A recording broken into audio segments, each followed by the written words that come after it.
Em 1962, eu morava em Araguari e a minha irmã sempre morou aqui em Goiânia. Meu cunhado, que era chefe de estação da Estrada de Ferro, saudoso Urbano Lopes Caetano, e eu vim passear aqui em Goiânia. Eu já estava no rádio, que eu iniciei minha carreira em 1960.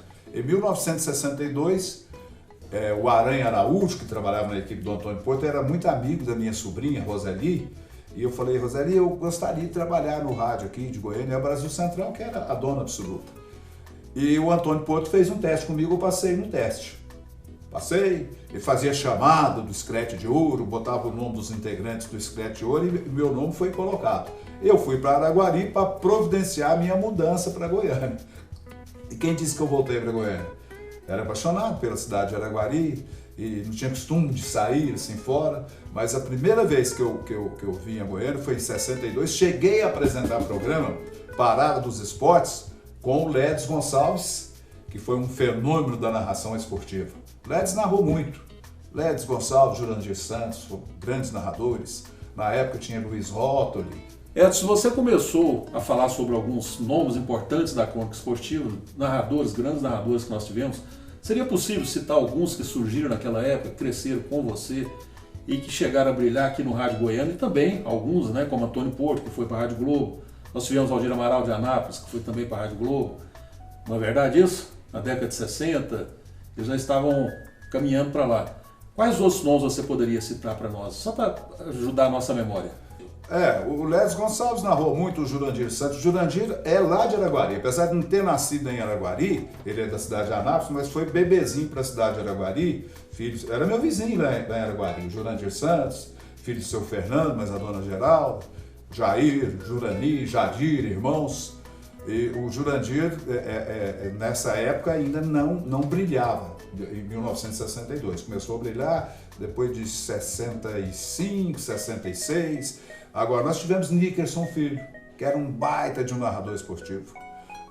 O Luiz Rótoli, esse Luiz Augusto Pampinha narrava futebol. Antônio Porto, Baltazar de Castro, J. Júnior, grandes narradores, do José de Oliveira, Zé Cunha Oliveira, eram narradores que brilharam muito no rádio esportivo aqui da capital, quando eu praticamente comecei também a minha carreira aqui.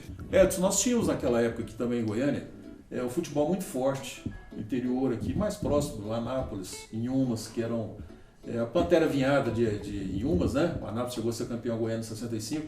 Um jogo importante que você narrou, que envolvesse uma equipe da capital, uma equipe do interior. Você lembra qual foi a mais marcante para você? A mais importante que eu narrei foi a decisão de 65, Anápolis e Vila Nova, no estádio Jonas Duarte.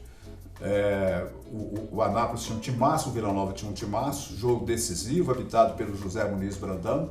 O Vila chegou a marcar 2-0, gols do Everton e do Ney, e o Anápolis virou com 2 gols do Deca e o último gol do Dida. Foi o jogo mais importante, porque além de ser narrador, eu era torcedor. Sabe de quem? Adivinha? Anápolis, porque eu era jogador do Anápolis naquela época. Eu jogava futebol. Eu era do time aspirante do Anápolis. Jogava nas preliminares, terminava a preliminar, eu saía e ia lá para as cabines para transmitir o jogo do time principal. E eu tinha bola para ser titular da equipe do Anápolis. O Aloysio Felisberto Caxambu, que era o treinador, ele falava: eu preciso de você. Eu falava: Cajuru, mas eu preciso do meu salário. Porque naquela época, o rádio pagava muito melhor do que o futebol. Eu, na Rádio Imprensa, tinha um salário 3 vezes maior do que o salário do Nelson Parrilha, que era o maior salário da equipe do Anápolis. Grande centroavante que nós tivemos aqui. Agora, antes, em 1964, tivemos um jogo importante também, a decisão do Campeonato Goiano. O Atlético foi campeão, goleou a equipe do Inhumas por 5-2. Carmelito Voy foi o árbitro da partida. O Atlético tinha um ataque arrasador, né? Luizinho, Jair, Bertolo e Barriga. Foi outro jogo importante também do Atlético contra o Inhumas no campeonato de 1964. O Edson, tem também uma etapa da sua vida que seria muito bom nós deixarmos aqui informado, quem nos acompanha, que te admira. Todo mundo que está assistindo aqui admira o Edson Rodrigues, no Brasil inteiro. E esse programa é de grande repercussão. A sua transição, Goiânia, Anápolis, depois teve sequência fora de Goiás, né? Teve. Foi em 1960, depois do jogo em Anápolis, em 65, eu trabalhava na Rádio Imprensa e eu tive convite para ir trabalhar na Rádio Itatiaia, convite que partiu do Jota Júnior, que foi um extraordinário narrador esportivo e o meu melhor amigo até hoje que eu tive, Jota Júnior. Ele era meu concorrente, mas gostava tanto de mim, eu gostava tanto dele, que a gente não tinha ciúme do outro. E aí o Jota me convidou para ir trabalhar na Rádio Itatiaia. Eu estava em Anápolis, na época o doutor Henrique Fanson era candidato a prefeito e eu estava com a maior moral lá na cidade de Anápolis, em 65. Já estava tudo pronto, tinha comprado passagem de ônibus para ir para Belo Horizonte. E o Jair Rodrigues, que era meu diretor de esportes na Rádio Imprensa, juntamente com o Walter Cansado, Jauir Lobo, doutor Henrique Fanson, daquela movimentação para lá, para cá, você não pode sair agora, porque a gente está precisando de você, do seu prestígio e tal, papá. E o salário em Goiânia era 52 mil cruzeiros. Eu ganhava 150 em Anápolis, mas pagava hotel, morava no Hotel Modelo. Passaram meu salário para 300 mil cruzeiros, me botaram no prédio, no terceiro andar, lá do prédio da rádio, para morar. E comida de graça no restaurante Arseg, que era ao lado da Rádio Imprensa, na Praça James Fanstone, restaurante Arseg, que era do Mané de Oliveira. Aí não teve jeito de eu ir para Belo Horizonte, nessa primeira. Depois, passadas as eleições, eu fui para Belo Horizonte, onde eu fiquei de 1966 até o início de 71, depois da Copa do Mundo no México. Eu fiz pela Rádio Itatiaia. Aí eu fui convidado para trabalhar na emissora Continental do Rio de Janeiro. Fui, o Zé Silvério, que hoje é o principal locutor de São Paulo, trabalhava na Rádio Inconfidência. E lá na Continental pediram para me indicar outro locutor mineiro para trabalhar. Eu indiquei o Zé Silvério, nós somos nós dois para a emissora Continental. Depois de 1972, final de 72, eu vim para Goiânia. O Zé Silvério foi para São Paulo. Tinha o Vili Gonza, que depois foi para Belo Horizonte, o Oswaldo Moreira. Tínhamos uma grande equipe na emissora Continental. Então é isso aí. Depois de Goiânia a Anápolis, eu trabalhei em Belo Horizonte durante 5 anos e quase 2 anos no Rio de Janeiro. Edson, qual foi o último grande evento que você transmitiu no Olímpico antes de fazer essa transição do Olímpico para o Serra Dourada? A partida histórica que ficou na memória de todo mundo foi em 1973, 2 anos antes do advento do estádio Serra Dourada, foi no Estádio Olímpico, do jogo Vila Nova e Goiás.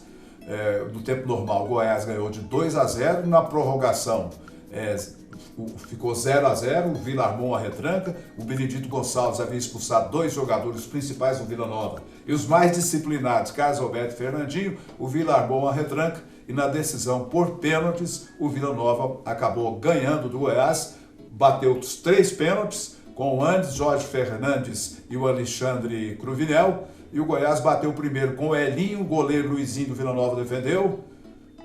O árbitro mandou repetir, o Elinho bateu, o Luizinho defendeu. Foi o último grande jogo, aliás, que marcou o meu nome no rádio esportivo em Goiás. Foi aquela decisão de 73. Como é que foi aquela inauguração do Serra Dourada? 76 mil torcedores. 76. 76 mil e uns quebrados.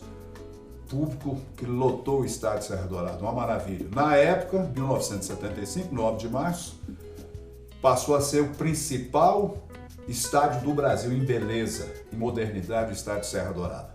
Parabéns ao ex-governador Leonino Caiado.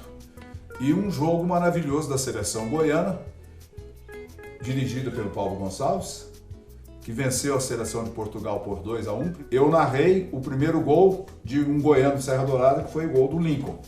E o Jota Júnior narrou o gol do Tuíra, seleção que começou o jogo com Nilson, Lúcio Frasson, Macalé, Alexandre Lotte, Matinha e Piorra, Fernandinho, Paguete, Lincoln e Raimundinho. A minha tristeza, em termos de Serra Dourada, é que foi construído para a evolução do futebol goiano em termos nacionais. Infelizmente, em termos nacionais, o futebol goiano sempre foi no plano médio. Nunca disputou título, entra para permanecer na Série A. Com a inauguração do Serra Dourada, todo mundo esperava que o futebol goiano fosse crescer, como você disse. Por que será que o futebol mineiro cresceu tanto com o Mineirão e o Serra Dourada, o futebol goiano, não pegou o impulso?